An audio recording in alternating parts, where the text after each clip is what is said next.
압도적 뉴스 콘텐츠 3프로 뉴스룸 권순우 기자고요. 안녕하십니까, 류종 기자입니다. 이조 기자 왜 안 나오는지 안 물어봤다. 못 물어봤다. 맞다. 카톡으로 한번 물어봐봐.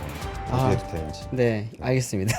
예, 좋은 소식을 전해드리고자 하는데 그래도 개인 정보니까. 그렇죠. 저희가 함부로 이야기를 하기는 조금 그렇죠. 예, 저희 두 사람의 조합이 마음에 안 드시는 분은 조금 더 기다려 주시면 좋을 것 같고 두 사람의 조합이 너무 마음에 든다. 그래도 이조 기자의 자리를 뺏을 수는 없으니 즐겨주시길 바랍니다.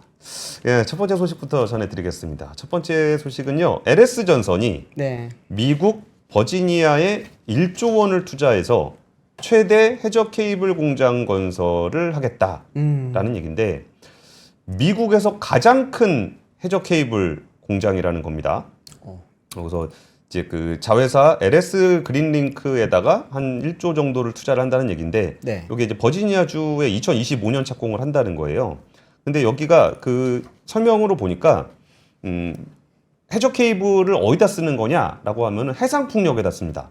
해상에다가 이제 풍력 발전기 대만 엄청나게 크게 만들어 놓으면은 그 전력을 땡겨가지고 육지로 가지고 와야 되잖아요.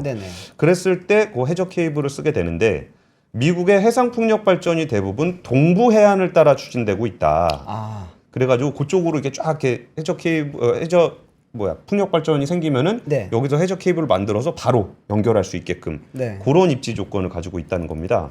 그래서 미국이 이제 인공지능이 확대되고 반도체 전기차 공장이 건설되고 노후 전력망 교체 등으로 해저 케이블 수요가 급증하고 있어서 해저 케이블 시장은 향후 10년 동안 멋있다. 10년간 연평균 30%. 연평균 30%요? 야, 이게 배터리 산업 굉장히 빠르게 성장하고 있다 그러는데 거기가 지금 올해 한 20-30% 성장이잖아요. 그쵸. 근데 여기는 10년간 30% 성장을 좀 보고 있답니다. 어마어마하다, 진짜. 근데 그게 참 이것도 참 눈여겨볼 만한 포인트인 게 케이블 시장은 전력 그리드 시장은 어느 정도는 좀 구축이 돼 있으니까 뭐 유지 보수 정도 수요밖에 없었거든요. 근데 여기에 이제 두 가지 수요가 겹친 건데, 하나는 이제 재생에너지 쪽으로 바뀌면서 생겨나는 신규 그리드 수요가 있는 거고, 이게 해상 풍력이 예전에 없었으니까 해저 케이블 쓸 일이 그렇게 많지는 않았거든요. 근데 이게 이제 재생에너지 수요가 생기고, 그리고 이제 그 데이터 센터, 인공지능 데이터 센터 수요는 이전에 없었던 수요잖아요. 아예 없었던 거죠. 근데 그게 뭐 거의 한국 정도 전기를 쓰는 정도로 데이터 센터가 커진다 그러니까 이런 게 필요해져서, 그러면 이전에는 수요가 없었잖아요. 그래서 미국에 해저 케이블 공장이 몇 개가 있었을까요? 없었으면 없었을까요? 공장이 없었을까요? 한 개. 한 개 있었어요? 유럽 업체 한 곳이 운영을 하고 있었다는 거예요. 그러다 보니까 이게 뭐 없는 거죠. 절대적으로 수요가, 그러니까 공급이 부족하다 보니까 이번에 이제 LS 전선에서 나가겠다고 하는 겁니다. 근데 LS 전선, 그러니까 여기도 생각보다 되게 보수적인 동네인데, 제가 이제 해상풍력 하는 분 취재원들하고 얘기해 보니까 LS 전선 가가지고 저희 나중에 해상풍력 할 건데 나중에 여기서 해저 케이블 살 수 있나요? 그러면은 그냥 그런데요. 사업 얼마나 진행됐어요? 뭐 이런 거 하고 있는데, 다 대놓으세요. 장사를 그렇게 해도 되나요? 워낙 오래 걸리기도 하고, 당신 거 말고도 주문 많어. 그냥 줄 서. 완전 갑이네. 번호표 지금 안 드려. 번호표 뽑으려면은 인허가 좀 돼가지고 정말 해상풍력 될 때쯤 와. 그럼 그때 번호표 줄게. 이런 거였는데 이게 공급 부족이라는 거죠. 그러다 보니까 이제 미국 시장에서 1조 원 들여가지고 공장을 크게 짓는다라는 얘기고, 근데 이 수요는 뭐 여전히 꾸준하게 좀 잘 갈 수 있는 수요인 것 같아서, LS 전선은 좀 얘기하는데 뭐 비상장이죠. 그렇습니다. 그래서 좀 더 자신 있게 말씀드릴 수 있습니다. LS 전선은 버지니아 주정부로부터 4,800만 달러 규모의 보조금과 세제 혜택을 받게 됩니다. 그리고 이제 에너지부에서도 9,900만 달러 IRA 지원을 포함해서 총 한 2천억 정도 규모의 지원을 확보를 하게 됐는데요. 이 정도 지원을 해주면서도 이게 열심히 나갈 수 있는 계기가 됐는데, 제가 사실 이 얘기에 긍정적인 얘기만 드리려고 했던 건 아니에요. 이거 뭐 어떤 얘기 드리려고 그러면, 저는 사실 그 녹색 전환에 대해서 좀 굉장히 관심이 많습니다. 해야 된다라고 생각하고 좀 고통을 좀 견디면서라도 가야 된다고 생각하는데, 이런 유의 업이 지금 되게 잘 돼 있다라는 거를 지금 댓글장에서도 많이 아실 거예요. 이게 뭐 전력기기 얘기 뭐 하루 이틀 한 것도 아니고. 네. 근데 과연 우리는 잘하고 있나? 아, 그러니까 우리나라에서 뭘 해가지고 우리나라 기업이 돈을 벌었다는 얘기가 없잖아요. 잘 없죠. 맨날 미국에서 뭐 해가지고 지금 이거 이렇게 됐다. 네. 뭐 미국에서 뭐 데이터 센터 만든다. 뭐 미국에서 태양광 깐다. 미국에서 해상 풍력한다. 그러니까 우리나라 뭐 미국의 전력기기를 팔자, 해저 케이블을 팔자, 뭐 이런 얘기하고 있는데 네. 그럼 우리는 왜 안 하나? 그러게 울산에도 보면은 해상풍력 하고 있고 제주도도 이야기가 있고 여러 군데서 그린 에너지 이야기는 많은데 아니죠. 별로 없죠. 별로 없나요? 네. 이게 제가 말한 게 단가요, 설마? 신안 앞바다가 제일 넓긴 신안은, 한데 네, 네. 한다고 얘기는 했지만 진행 상황이 없잖아요.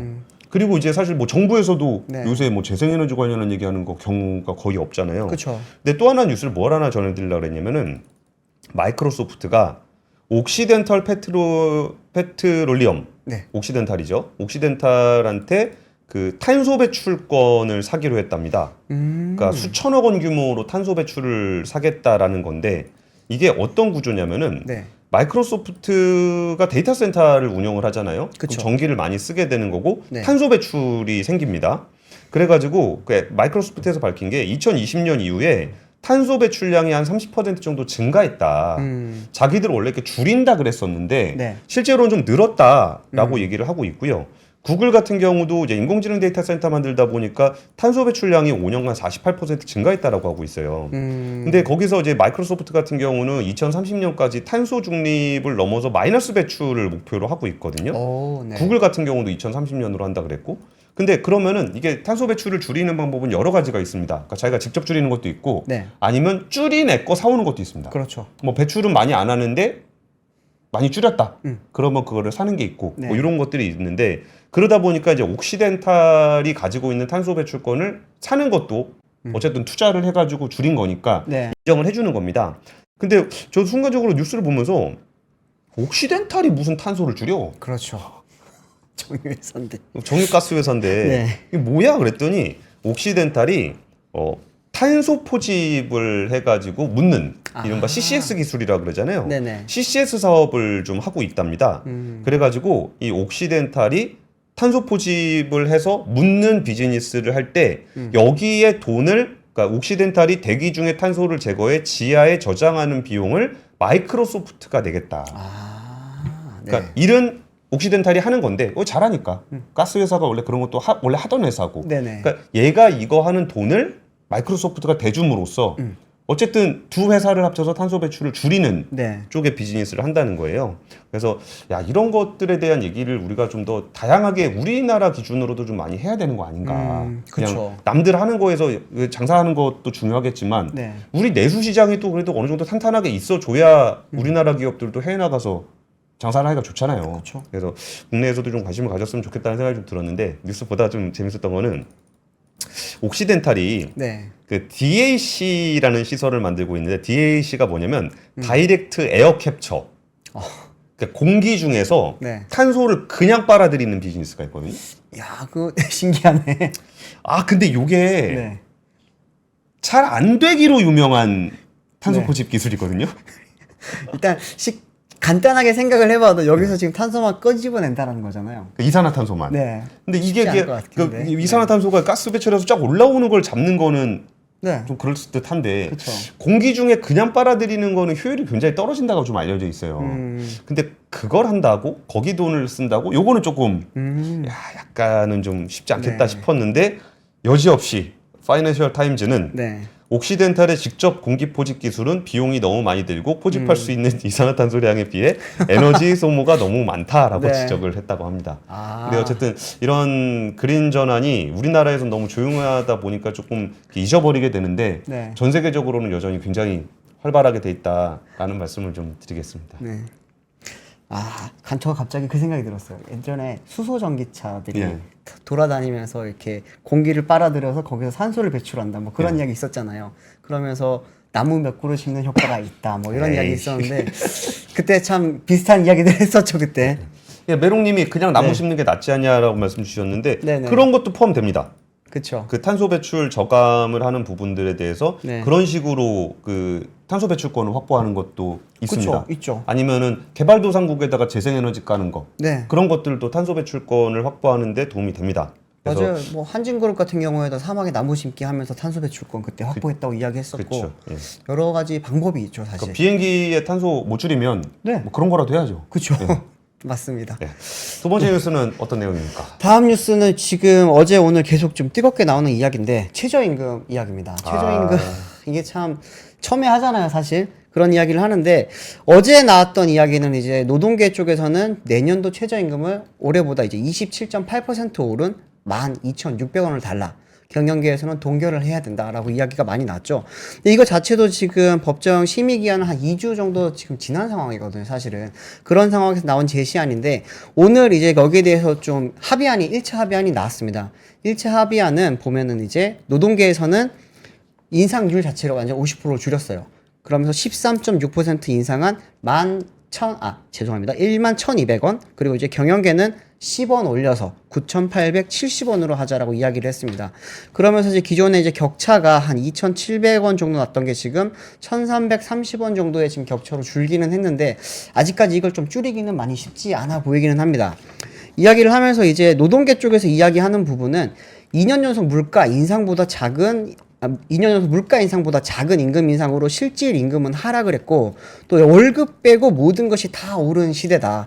혼자 벌어 빠듯하게 살아가는 임금을 기준으로 가구 생계를 책임지는 터무니없는 기준으로 노동자의 최저임금을 책정했는데 이거는 이제 사람다운 삶을 보장할 수 없다라고 좀 이야기를 많이 했습니다. 예. 근데 이제 경총에서는 이제 여기 또 반박을 또 해야 되겠죠. 이제 류기정 경총 전무가 한 말은 이제 최저임금은 중위 임금의 65.8%를 넘었고 G7 국가 평균보다도 월등히 높다라면서 이제 최저임금 근로계층이 적용받을 세율도 우리가 G7 국가보다 월등히 낮아 실질적인 최저임금 수준도 높다라고 이야기를 했습니다. 근데 지금 이게 뭐 1차 합의안이 나온 상황이지만 여전히 지금 1,330원의 간극이 있고 이거를 메우는 거는 쉽진 않을 겁니다, 사실은. 이번 달 안에 이거를 확실히 좀 확정을 해야 되긴 할 텐데 작년 같은 경우에도 지금 이게 10차 수정안까지 가면서 9,860원이 확정이 됐었거든요. 그러면 이게 이제 1차입니다. 1차면은 아직도 우리가 갈 길이 멀었다는 거고 작년 이야기를 할 때는 이제 노동계가 12,210원 이야기를 했었고요. 경영계는 9,620원을 이야기를 했다가 이게 점점 좁히면서 9,860원이 됐던 겁니다.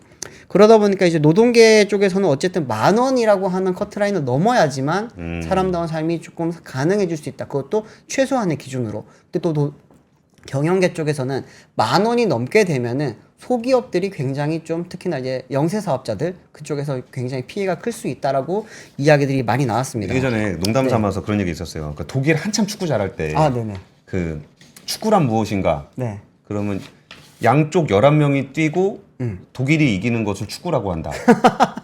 그 최저임금에 대해서는 네. 양쪽에서 제시하고 싸우고 나가면 그 중간에서 공익위원이 전하는 것을 최저임금이라고 한다. 그렇죠. 이런 좀 약간 뭐 좀 희화가 좀 있었죠. 작년에도 진짜 그 10차까지 가면서 마지막에 결국에는 9,860원을 결정했던 거는 공익위원이었거든요, 사실은. 그렇죠. 근데 올해도 아마 비슷한 모습으로 가지 않을까 싶은 그런 생각이 들긴 하는데. 근데 저 이거 한 가지만 좀 말씀드리고 싶었어요. 네네. 아까 얘기했던 내용 중에 그 최저임금과 관련해서 노동자 쪽에서 뭐라 그랬냐면 네.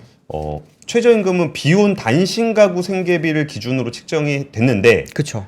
노동자가 혼자 벌어 가구를 꾸리는 가장이다 라는 얘기를 했었고 네. 사용자 측에서는 그 중위임금 대비 몇 %다 요 얘기를 했잖아요. 맞아요. 65.8%. 그러니까 우리가 최저임금을 너무 그 감정적으로 야, 이 정도는 돼야 되는 거 아니야? 네. 이건 너무 낮은 거 아니야? 이렇게 생각을 하다 보면 네. 답이 없어요. 그러니까 협상이라는 것도 뭔가 기준이 있어야 되잖아요. 그렇죠. 그러니까 우리가 연봉 협상을 할 때 뭐 내가 뭐 달성하기로 했던 목표가 얼마큼 되는데 너 추가 달성했니 올려주세요. 그러니까 뭔가 기준이 있어야 되잖아요. 그렇죠. 근데 거기에 최저임금법에 뭐라고 나와 있냐면은 근로자의 생계비, 유사 근로자의 임금 네. 등을 고려해야 된다라고 돼 있어요. 그러니까 사측에서는 네. 유사 근로자의 임금, 중위 임금 대비 어느 정도 수준입니다라고 얘기를 하고 있는 거고. 네. 근데 아까 근로자의 생계비라는 게 들어갔을 때 그렇죠. 이 근로자의 생계비라 함은 1인 생계비냐, 4인 생계비냐. 4인 생계비냐. 그렇죠. 이게 왜 그러냐면 1인 생계비 치고는 이거 넘어갔거든요. 그러니까 노동자 쪽에서는 이게 높은 기준을 내야 되니까 네. 여기에 생계비라 하면 4인 생계비다. 라고 좀 얘기를 하고 있는 거예요. 근데 사실 이런 식으로 따져보면은 이제 그 최저임금이 사실 높아요. 그렇죠. 그러니까 이 부분을 제가 말씀드리고 싶은 거는 그럼 최저임금을 올리면 안 된다는 얘기냐 그런 문제보다 최저임금은 말 그대로 최저임금이잖아. 그렇죠. 최저죠. 그거 밑으로 주면은 처벌을 해야 돼요. 최저임금보다 훨씬 더 줘야지. 근데 어느 순간 우리는 네. 그냥 최저임금으로 진짜 힘없고 돈 없는 노동자들은 다 최저임금 줘. 그렇죠. 알바, 파트타임 다 거기에 저희 지역 맞춰서 제조업체도 다 최저임금. 그렇죠. 그러니까 오히려 저는 이게 잘못됐다고 생각해요. 그러니까 맨날 그 거의 국가 임금 협상 아닙니까? 최저임금 국가 임금 열릴 협상. 때마다 그렇죠. 엄청난 갈등이 좀 있잖아요. 이거 진짜 이것도 항상 말을 할 때 굉장히 조심스러울 수밖에 없어요. 이게 산업 부분적인 부분을 생각을 해야 되는 것도 있고 노동자의 삶을 또 생각해야 되는 부분이 있는데 오늘 정책 연구기관 중에 파이터치 연구원이라는 곳에서 지금 보고서를 하나를 냈습니다. 예. 어떤 내용이냐면은 최저임금 인상이 기업 폐업에 미치는 영향을 주제로 한 연구 보고서인데 거기에서 보시면은 최저임금을 13.6% 인상을 하게 되면 4인 이하 소기업이 9만 6천 개 정도 폐업하게 될 것이다라고 하는 이야기를 했습니다. 네? 표를 하나 좀 띄워주시면 좋겠는데 그 보시면 여기서 이제 이 파이터치 연구원에서 분석한 연구 방법 자체는 하우스만 테일러 추정법이라고 합니다. 저도 사실 처음 들어본 그런 추정법이긴 한데 유럽 15개 국가들이 지금 이제 2009년부터 계속 이걸 활용을 하고 있다고 하는데 여기서 이야기하는 바로는 이제 최저임금 1% 증가 시 종업원 1에서 4인 기업의 폐업률은 0.77% 증가한다고 합니다.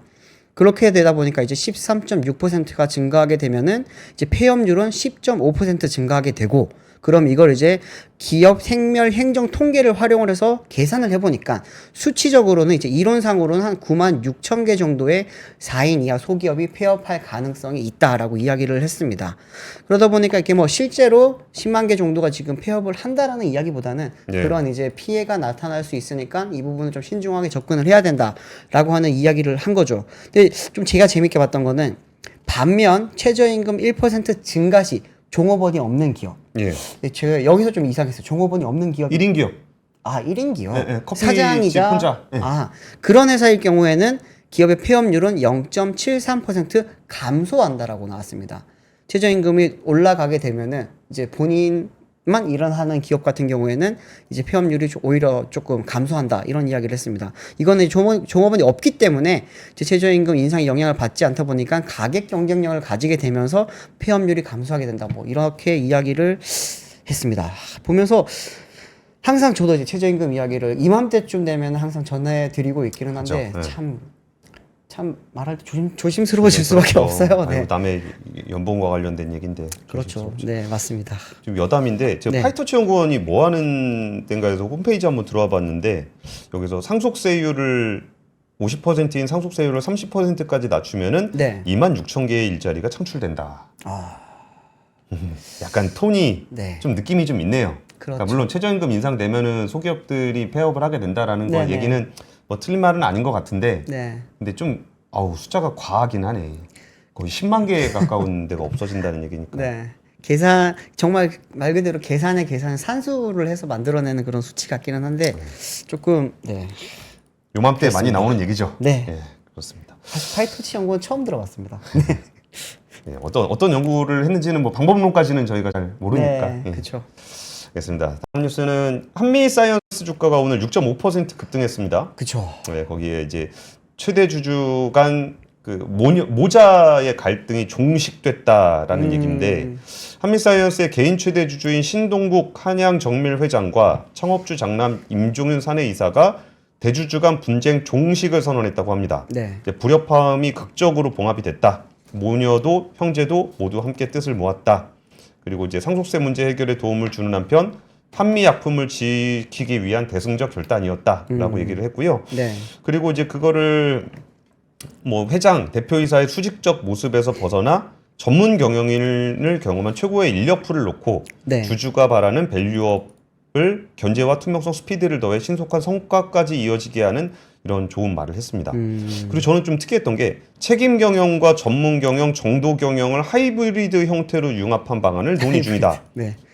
책임 경영, 전문 경영, 정도 경영이 하이브리드 융합이 인가요? 저는 그렇게 생각하진 않거든요. 네. 당연히 해야 되는 네. 것들을 가지고 뭔가 좀 이질적인 두 가지를 가지고 결합했을 때를 하이브리드라 그러는데 그렇죠. 이거는 좀 당연히 해야 되는 것 같은데 그런 얘기를 했고요. 해외 매각설에 대해서도 이제 해외 매각설은 없다. 그리고 이제 OCI 매각 관련해서도 이제 없던 것으로 합의했다. 라고 좀 얘기를 했습니다.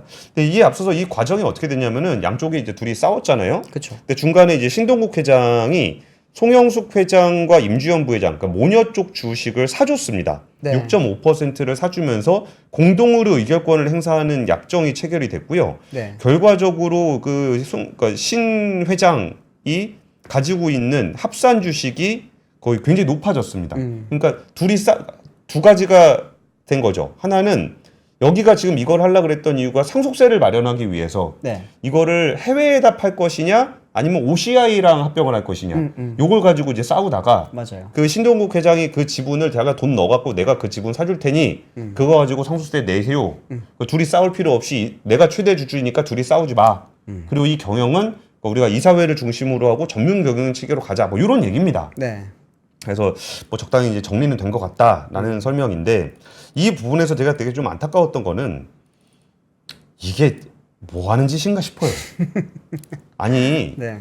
그 아버지 돌아가셔갖고 상속세 마련해야 되는 거는 그분들 사정이잖아요. 그렇죠. 그리고 이외에 여기는 엄연히 상장사입니다. 상장회사. 네. 상장회사라 그런 건 이해관계자가 엄청 많잖아요. 네, 그렇죠. 근데 그거를 막 둘이 주주들도 있고 채권자도 있고 다 있는데 네.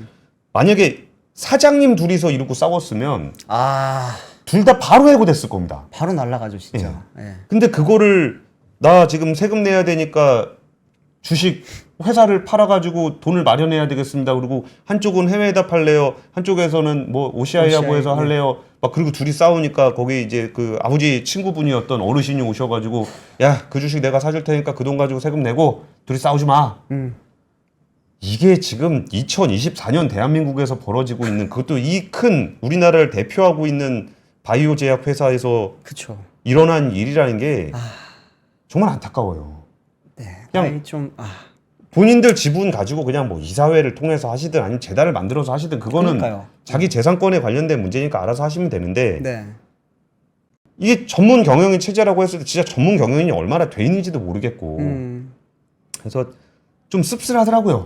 그러니까 이게 회사가 자기 거라는 생각을 아직까지 다들 갖고 있나 봐요, 보면은. 그러니까 IPO를 하면 네. 그 다음부터 이게 퍼블릭이잖아요, 퍼블릭. 그렇죠. 그러면 주주로서 자기가 행사하는 권한이 있는 거고 네. 그리고 거기에 만약에 내가 대표이사가 됐다. 그럼 대표이사로서 해야 될 일이 있는 건데. 그렇죠. 그럼 대표이사가 자기 상속세 마련해야 된다고 우리 회사 좀 어디다 팔죠? 아유. 말도 안 되죠. 그러면 진짜. 됩니까 그게. 네. 근데 이거는 저는 이 사건을 이렇게 보면서 되게 안타까웠던 부분은 아예 그런 의식 자체가 없어요. 그러니까 이거를 뭐 내가 뭐 이렇게 해야 되냐 저렇게 해야 되냐라는 거의 문제가 아니라 그냥 아예 자기가 그렇게 해야 된다라는 생각 자체를 안 해요. 그게 어제 프랭클린 템플런 자산운용했던 얘기 뭐 우리 얘기하잖아요. 뭐 네. 한국 특유의 체벌. 체벌 체제가 있어가지고 디스카운트가 해소되기 좀 오래 걸릴 것 같다라는 얘기를 했는데 그렇죠. 그 오래 걸릴 것 같다는 이유가 이렇게 큰 이벤트가 발생을 하면은 저 차라리 이때 그냥 다 대표이사 내놓고 이건 전문 경영들을 알아서 경영 잘 하라고 하고 그쵸. 자기네들은 분쟁이 있으니까 그러니까 분쟁은 자기들끼리 좀 해결을 하고 들어오든가 이사회로 네. 뭐 그런 식의 조치가 좀 있었는 게 차라리 낫지 않겠느냐라는 생각이 들었는데 어쨌든 이런 이벤트가 발생을 하고서 주가는 또 오르더라 라는 얘기까지 좀 전해드렸습니다. 확실히 불확실성이 조금 해소됐다고 판단한 거겠죠. 그렇죠. 네. 예. 다음 소식은 요즘 이제 재개발 아파트 세금 문제가 지금 전국을 많이 뜨겁게 하고 있다고 하는데 저는 이제 사실 이걸 처음에 보고는 오늘 이제 부산시 쪽에서 이야기가 처음 나왔습니다. 부산시 쪽에서 5년 전 매수한 재개발 아파트의 프리미엄이 있죠. 예. 프리미엄에 대해서 이제 취득세를 재산정을 해서 이 부분에 대해서 세금을 다시 소급 징수를 한다 뭐 이런 이야기던데 좀 이야기가 복잡하게 좀 제가 복잡한 것 같아요. 조금 이제 파봤습니다. 일단은 어떤 거였냐면은 입주권이랑 분양권이라는 단어가 일단 있거든요. 재개발할 때. 네, 구분이 잘 안 되시잖아요. 어떤 거냐면은 입주권은 조합원이 가지고 있던 집을 나중에 이 아파트를 짓거나 했을 때 들어갈 수 있는 거기에 대한 권리고요. 예. 분양권은 일반 사람들이 청약을 통해서 받는 우리가 흔히 말하는 이제 분양받았다고 하는 그 분양권입니다. 그러니까 입주권은 조합원이 가지고 있는 권한을 입주권이라고 하죠.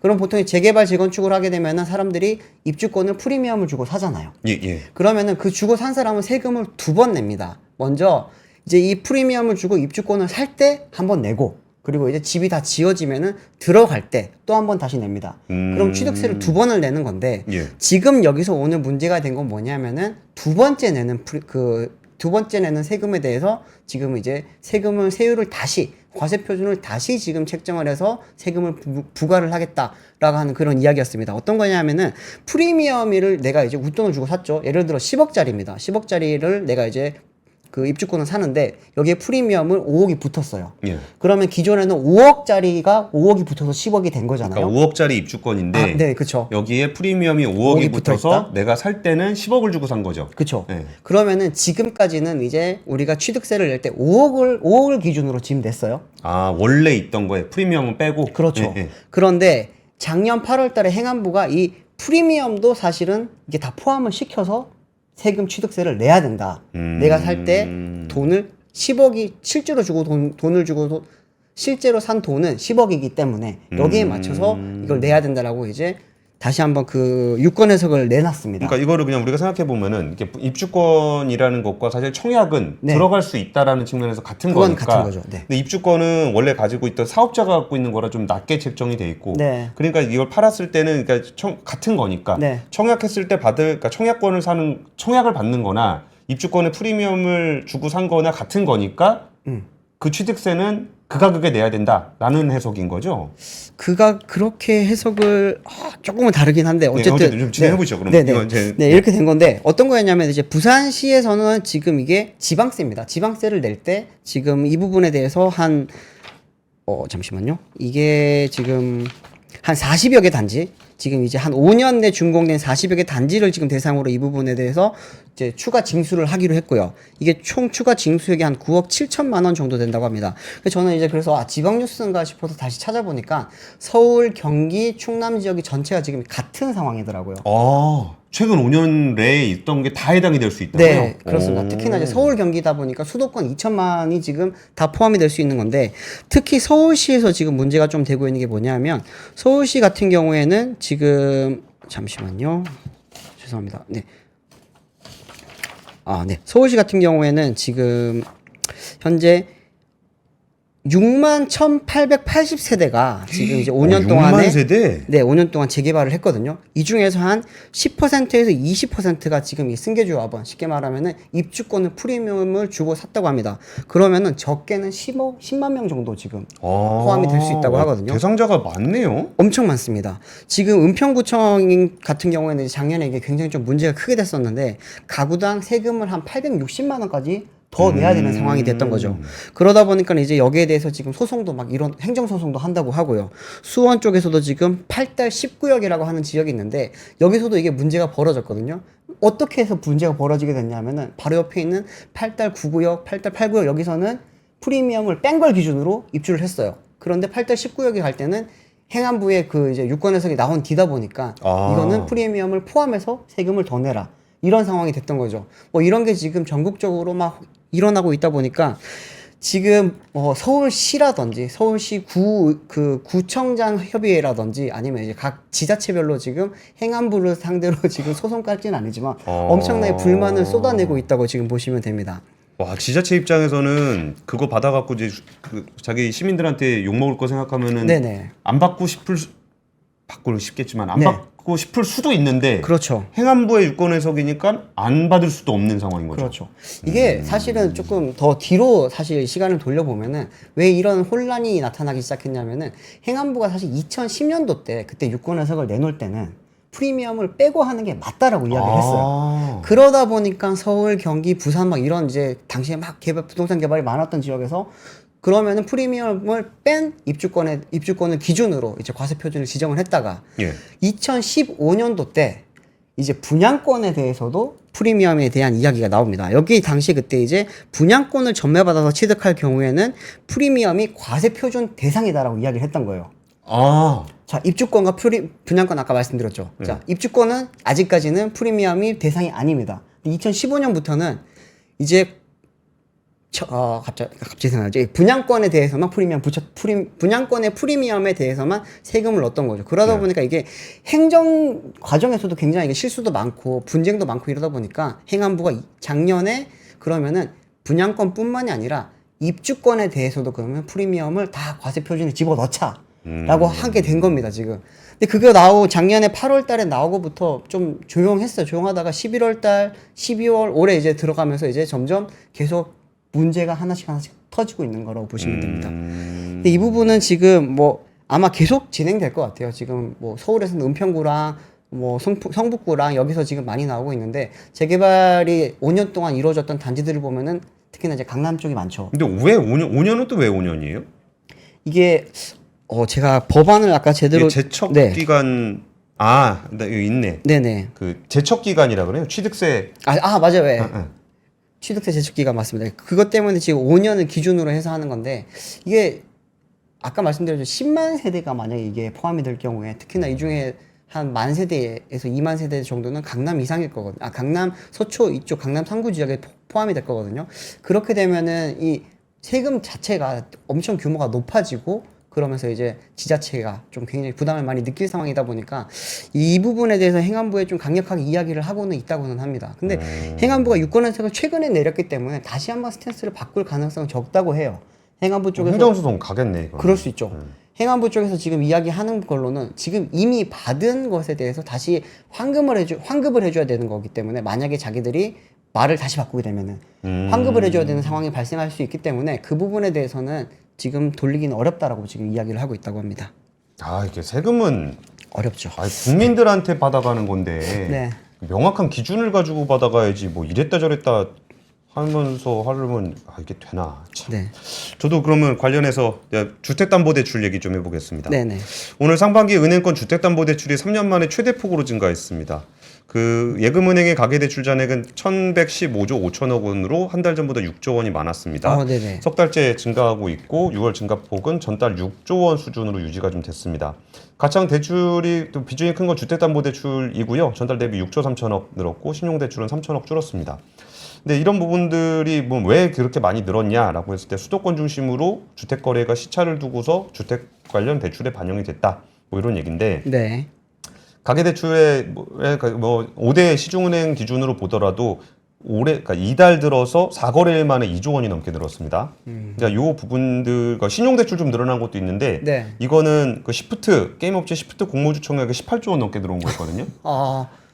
받아봐야 한 주밖에 못 받을 것 같긴 한데 그때 신용대출이 좀 늘어난 게 있었을 거로 보입니다. 네. 근데 지금 이 얘기를 왜 드리려고 하는 거냐면은 이게 의외로 그때 DSR 도입한다 그랬다 2개월 미룬 거 있죠. 네, 스트레스 그게 DSR 은근히 트리거가 됐어요. 안 그래도 이게 쭉 이렇게 부동산 가격이 슬금슬금 올라가는 모습을 보였는데 네. DSR 뒤로 미루니까 이거 정부가 부동산 좀 부양하려고 그러는 거 아니야?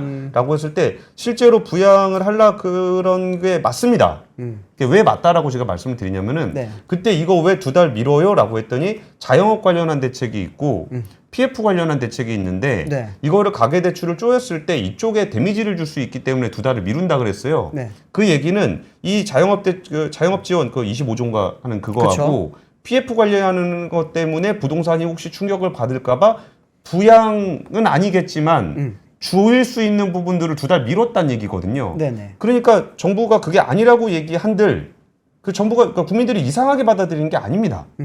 그렇게 되고서 여기서 가계대출, 주택담보대출이 쫙 올라가는 모습을 보였는데 네. 그리고서 이것도 되게 코미디인데 주택담보대출 가상금리가 0.13%포인트 올린 지 일주일 만에 추가로 또 대출금리를 인상을 했습니다. 이게 시중은행의 대출금리는 네. 그 시장가에다가 가상금리 얹어서 계산하는 건데 그렇죠. 이거를 정부가 DSR 해갖고 넘기라 그랬더니 부양하려고 그런 거 아니야? 그랬더니 부양한 거 그런 거 아니니까 시중은행들한테 대출금리 올려라 해가지고 다시 올리고 그리고 15일부터는 은행권 현장 점검도 나간답니다. 이게 그러니까 시장이라는 게 좀 적당히 이렇게 있으면은 어쩔 때는 오를 수도 있고 내릴 수도 있을 때 미세 조정을 하는 거잖아요. 근데 정부가 방향 잘못 발표해가지고 훅 가다 우리 그거 아닌데요. 야 대출 줘요. 그래갖고 대출 금리 또 올리고 이게 안 그래도 이 예민한 시장을 정부가 이렇게 막 이렇게 틀었다 저렇게 틀었다 하게 되면은 네. 더 이게 출렁출렁거려요. 그렇죠. 네. 가만히 냅둬도 좀 그냥 가만히 냅두면서 아 방향이 이렇게 가는구나를 인식하는 거에서 미세 조정을 하면서 보는 건데 갑자기 아 나 이거 정책 2개 발표할 건데 네. 문제 있으면 안 될 것 같아. 야 기존에 있던 정책 2달 미뤄. 했다가 2달 미루라 그러니까 이거 그거 아니야? 그랬더니 갑자기 또 그래놓고서 야 은행 대출금리 올려. 아우 이게 미루니까 대출 많이 받고 대출 받으니까 대출금리 올리라고 하고 참. 마지막 뉴스 단신으로 좀 짧게 전해주시죠. 네. 마지막 뉴스는 오늘 이제 금속노조 총파업 들어간 거 아시죠? 이제 오늘 서울을 비롯해서 전국에서 노조법 2조, 3조 개정 그리고 정권 퇴진 등을 요구를 하면서 총파업을 벌였습니다. 근데 금속노조가 총파업을 벌이면서 현대차가 유탄을 맞았어요. 현대차? 네, 현대차가 어떤 유탄을 맞았냐면은 이제 현대차의 그 현대차 그룹의 계열사 중에 현대모비스가 있죠. 예. 현대모비스의 또 자회사라고 할 수 있는 모트라스라고 하는 회사가 있습니다. 여기서 이제 현대차에 부품을 공급하는 회사인데 모트라스 조합원들이 이날 이제 파업에 동참하게 되면서 부품 공급이 원활하지 않았고요. 그렇게 되면서 12시 이후부터 현대차 울산 이제 공장에 있는 5개 공장이 전부 다 순차적으로 멈췄다고 합니다. 모트라스는 현대차의 전자장치를 포함한 모듈을 납품을 하고 있는데 이제 오늘 이제 울산 1공장 모트라스 울산 1공장 2공장 조합원 전체 1,500명 이상이 8시간 파업에 들어갔고요. 그렇게 하면서 지금 현대차 울산 공장이 멈췄다고 하는데 좀 더 알아보니까 울산 공장뿐만이 아니라 다른 공장들도 지금 다 멈추고 있다고 합니다. 기아도 그렇고요. 그리고 이제 뭐 아산, 전주, 기아는 이제 광명, 화성, 광주 이런 공장이 전체적으로 지금 순차적으로 차질을 빚고 있다고 하는데 작년 총파업 때 기억을 좀 돌려보니까 그때 찾아보면 이제 하루에 한 2,000여 대 정도 그때 당시에는 4시간 파업했거든요. 그때 2,000여 대 정도 지금 생산 차질이 있었는데 올해 같은 경우에는 이번에 8시간 총파업을 하다 보니까 그거보다도 아마 이제 생산 차질 규모는 훨씬 클 거라고 지금 이야기가 나오고 있습니다. 현대차는 어제 어제 임금 협상 해가지고 기분 좋았을 텐데 갑자기 또 총파업에 따른 그런 또 예상치 못한 생산 차질을 빚게 되다 보니까 굉장히 좀 난감하다고 하더라고요. 이거 네. 제가 모트라스 모내상가 찾아봤더니 네네. 이거 유종 기자 모트라스 아세요? 알죠. 네. 그러니까 모트라스가 현대모비스에서 그쵸. 모듈 조립하고 있던 사내하청이었잖아요. 맞습니다. 네. 그래갖고 똑같은 일 하는데 똑같은 임금 지급해야 되는데 이 사람들 뭐 왼쪽 바퀴 오른쪽 바퀴 하듯이 네네. 너네는 왼쪽 바퀴 만드는 사람들이니까 너네는 이제 임금 조금만 줄 거야. 그쵸. 그래가지고 이거 가지고 소송하니까 아 그럼 회사 따로 만들어서 해줄게. 네. 그래가지고 너네는 우리 회사랑 이제 아예 다른 회사야? 라고 해가지고 100% 출자해서 만든 회사잖아요. 맞아요. 그러니까 예. 현대차의 외부 회사가 아닙니다. 이게 벤더사가 아니에요. 벤더사 아니에요. 예. 예, 그냥 100% 자회사입니다 여기. 근데 그 직원들 입장에서는 어제 네. 그렇게 신나게 자기들 돈 자체 했잖아. 네. 그러면은 모트라스 직원들 입장에서는 우리랑 같이 일하던 사람들인데. 그렇죠. 근데 모트라스도 이제 오늘 제가 듣기로는 그 얘네도 임금 협상을 완료를 했거든요. 근데 꽤 많이 받았어요. 제가 잠시만요. 제가 그때 오전에 받은 자료를 보면은 많이 받긴 받았구나. 엄청 받았습니다. 여기도 뭐 현대차처럼 5천만 원어치 이렇게는 아니지만 굉장히 많이 받았는데 지금 제가 자료가 열리지 않는데. 근데 시간도 돼가지고 네네. 우리 저거 했나요? 이주호 기자. 이주호 기자 답이 없습니다. 아 답이 없습니까? 네. 그럼 내일 뉴스 시간에 전해드리도록 하겠습니다. 네. 뭐 정보 이주호 기자가 해도 된다고 합니다. 네. 이주호 기자 둘째 났습니다. 둘째 났습니다. 네. 아까 보니까 뭐 댓글로 출산 막 이런 말씀하시던데 맞습니다. 네. 좋은 일이죠. 예, 둘째를 낳아서 지금 출산휴가에 가 있다는 소식까지 전해드리겠습니다. 지금까지 뉴스룸이었습니다. 감사합니다. 감사합니다. 박근영, 이선영, 사경인, 염승환 투자 마스터들의 세심한 케어로 건강한 투자 습관을 만드세요. 3프로 멤버십 3프로 앱에서 확인하세요.